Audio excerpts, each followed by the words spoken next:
Evet, kıymetli bilim severler, düşünce severler, Pazar günü 6 Mayıs 2018 tarihinde böyle biraz pazar günü olduğu için istirahat halinde, istirahat vaziyetinde, atalet halinde bir sunumlar dizisini organize ediyorum. Çekyat'ın üzerinde. Şimdi bakınız şurada aslında kütle çekiminin sırrı ile ilgili bir sır burada gizlenmiş. Şimdi şu mıknatıs bakınız nal şeklinde.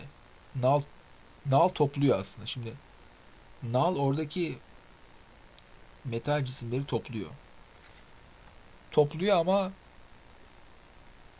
hakikaten topluyor. Fiziki olarak topluyor ama belli ki burada bir toplama işlemi de var. Yani bir işlem var burada. Ama şimdi bu mıknatısiyet kuvvetiyle veya elektromanyetik kuvvet ile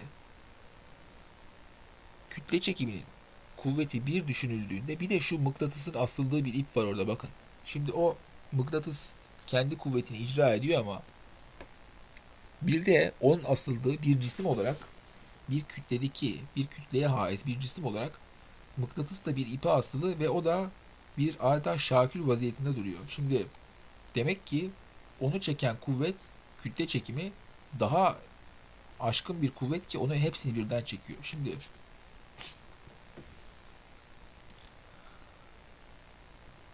şuradaki o küçük ipi görüyor musunuz? Şimdi o at nalı şeklindeki at nalı mıknatıs o iple bir yere bağlı. O da asılmış oraya. Şimdi hem metal cisimleri hem mıknatısın cismini kütle çekim birden çekiyor. İp ile gerdirmiş.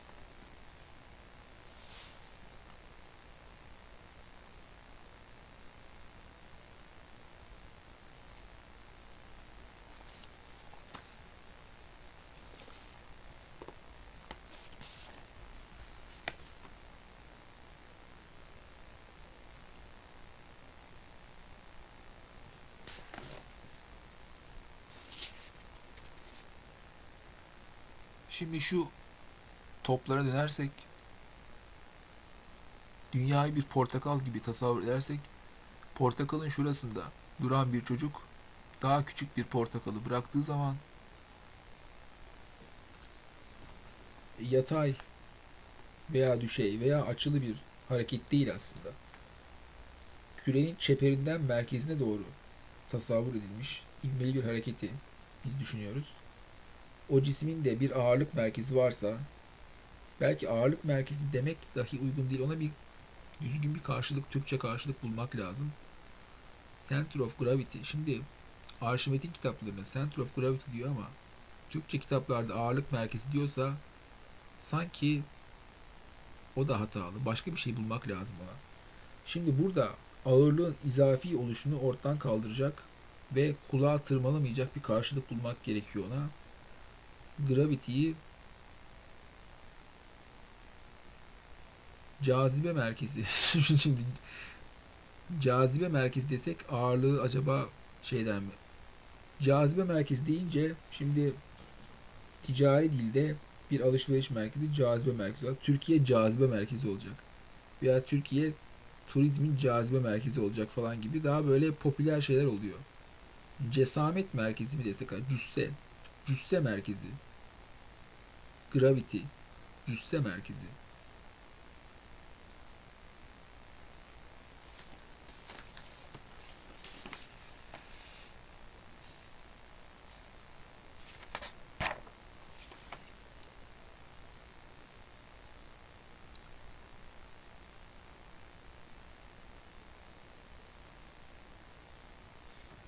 Özellikle esnek bir çelik yayın uzatılması onun biçimini değiştirmek için harcanan çabanın bir ölçüsü olarak kabul edilebilir.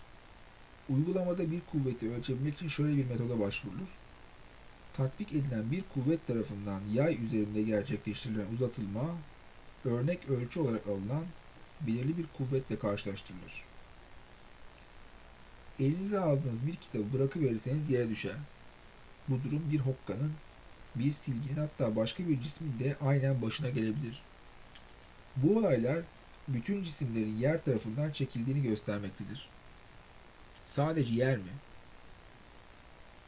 Sadece şimdi. Yer çekimi değil. Yer de çekiyor ama universalsa eğer bu, yani kainatın, kozmosun her yanında, her köşesinde, her bucağında geçerliyse yer çekimi değil bu. Ona aşkın bir şey. Şimdi yerin çekimi, yer küresinin çekimi ayı çekiyor, güneşi çekiyor ama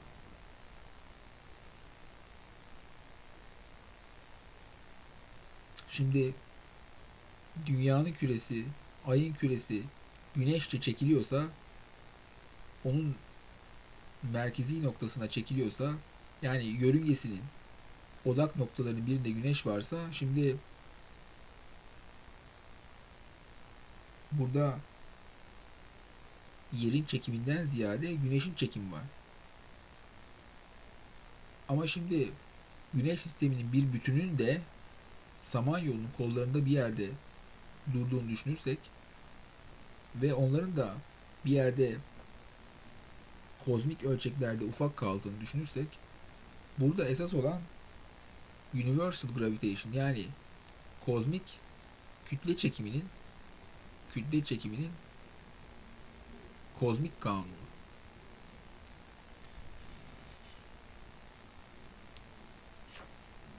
Şimdi universal gravitation'a veya the law of universal gravitation'a Türkçe'de nasıl bir karşılık bulacağız? Şimdi cazibe demek doğru olur mu? Eski kitaplarda çoğu zaman cazibe kelimesi kullanılıyor. Şimdi dünyanın cazibesi, küre-i arzın cazibesi, şemsin cazibesi falan, öyle şeyler geçiyor. Ama kütle kütle çekimi mi demek lazım? Cazibe mi demek lazım? Universal, evrensel diye mi çevirmek lazım? Kozmik diye mi çevirmek lazım? Yasa diye mi çevirmek lazım?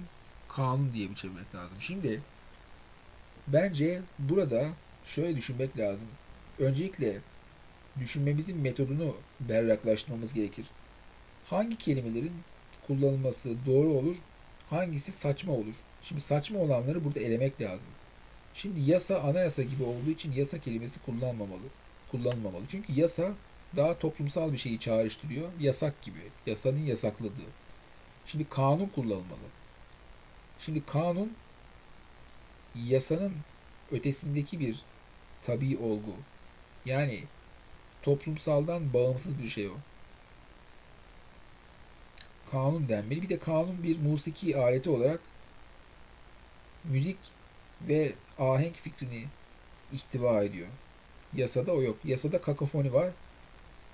Birleşmiş Milletler diyorum. Türkiye Büyük Millet Meclisi'nin oturumlarını andıran bir kakofoni var. Şimdi orada ahenk yok. Halbuki kozmozda ahenk olduğu biliniyor. Şimdi demek ki yasa olmaz, kanun olur. Yani evrensel de olmaz çünkü kendi evrenin adı var orada. Kozmik olur burada. Şimdi kozmik olması hem esrarlı olması, gizemli olması, kolay kolay sırrını vermemesi, kozmik gizlilik mesela. Şimdi hem de kozmosla, yani düzen ve ahenkle alakalı olması bakımından anlamlı. Kozmos değil, kozmik denmeli. Belki kütle çekimi, belki cazibe kelimesi kullanılabilir. Yani kozmik cazibe kanunu denilebilir. Kozmik kütle çekimi kanunu denilebilir. Ama evrensel yer çekimi yasası veya yer çekimi yasası gibi saçma sapan bir şey kesinlikle kullanılmamalı. Çünkü eğer o yer çekimi yasası olsa, astronot Ay'a gittiğinde orada yere mi gitti? Ayın küresine gitti. Orada çekiliyor. Şimdi orada çekilmese ayın yüzeyinden fırlayıp gitmesi gerekir. Demek ki çekim orada da var. Demek ki bu yerin çekimi değil. Yerin çekimi değil bu. Bu, yani yerin bir kütlesi olması hasebiyle, bir yoğunluğunun, bir hacminin bir kütlesi olması sebebiyle yerin de cisimler üzerinde tatbik ettiği bir kuvvet ama onu aşkın bir şey.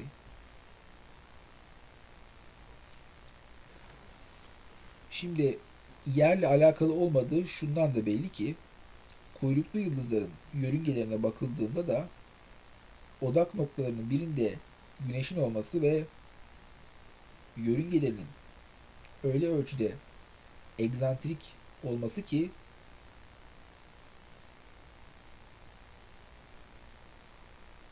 diyelim en öte noktaya gittiklerinde açılmış mesafenin bunların yerin küresiyle bir etkileşiminin dikkate alınmayacak ölçüde zayıf olmasıyla çürütülebilir. Şimdi yer çekimi desek o zaman kuyruklu yıldızları devera ettiren kuvvetin yerle ne alakası var? Bir defa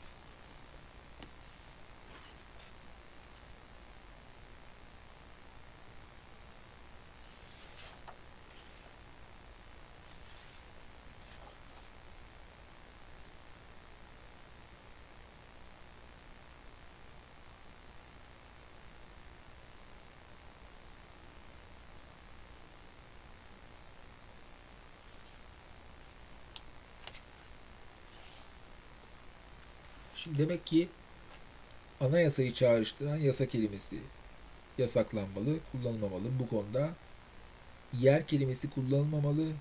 Çünkü o zaman o kanunun hükmü sadece küreyi arzla hudutlanmış oluyor ki bu uygun olmaz. Kütle çekimi veya cazibe kelimesi bana anlamlı geliyor. Evren kelimesi kullanılmamalı. Okyan evrenin damgasını taşıyor. Kozmik kelimesi kullanılmalı ki kozmik kelimesinin hem kozmozla hem de esrarengiz mahiyette bir işleyişin olmasıyla da alakası olduğu için iki anlam birden veriyor. Kütle çekiminin kozmik kanunu. Yani kütle çekiminin veya cazibenin kozmik kanunu veya kozmik cazibe kanunu. Bunun düşünülmesi lazım.